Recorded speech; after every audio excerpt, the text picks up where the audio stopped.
ఇంద్రనీలమణుల నుండి వచ్చేటటువంటి కిరణముల యొక్క కాంతి నీటిగా కనపడితే, అక్కడే ఉన్న పద్మరాగమణుల చేత నిర్మింపబడినటువంటి ఎర్రని పద్మములు నిజమైన పద్మములలా కనపడుతుంటే, వజ్రముల చేత చేయబడినటువంటి చేపలు నిజమైన చేపల్లా కనపడుతుంటే, అక్కడ బంగారంతో చేయబడినటువంటి తాబేళ్లు నిజమైన తాబేళ్లు ఈదుతున్నట్లు కనపడుతుంటే, మరకటమణుల చేత తాపడము చేయబడినప్పుడు అందులోంచి వచ్చేటటువంటి కిరణముల యొక్క కాంతి నీటి అడుగున పేరుకున్నటువంటి నాచులా కనపడుతుంటే, ఒడ్డున ఉన్నవాడు సరోవరంలో దిగుతున్నామని పంచ పైకెత్తి పట్టుకుని కాలు అందులో పెట్టి భంగపడితే ఆశ్చర్యం ఏమిటి? చిత్రం ఏమిటంటే, నీరు లేని చోట నీరు ఉన్నట్టు కల్పించాడు. అది మయసభా నిర్మాణం. నీరు ఉన్న చోట నీరు లేనట్టు కల్పించాడు.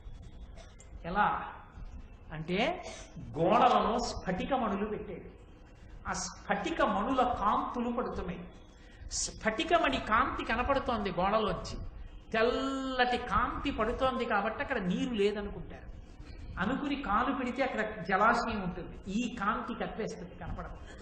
నీరు ఉన్న చోట నీరు తెలియదు, నీరు లేని చోట నీరున్నట్లు కనపడుతుంది. అది మయసభ అద్భుతం.